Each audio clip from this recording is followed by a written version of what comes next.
A dried or cracked parking brake release handle can lead to your handle breaking off from the rod. This would then immobilize the use of the parking brake, an important feature in all classic cars. Hey, I'm Dennis and welcome back to our OPGI product feature powered by Resto Parts, Original Parts Group's in-house brand.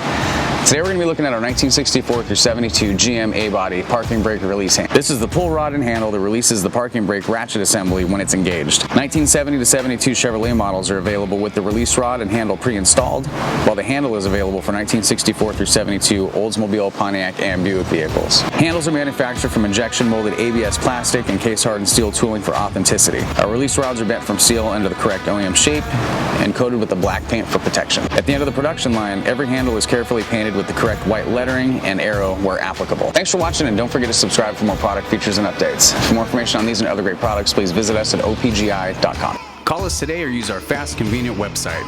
Buy direct with Original Parts Group and enjoy the benefits of shopping with the recognized leader in the industry with decades of experience, the highest in-stock ratio, a helpful and knowledgeable sales staff, and fast professional shipping.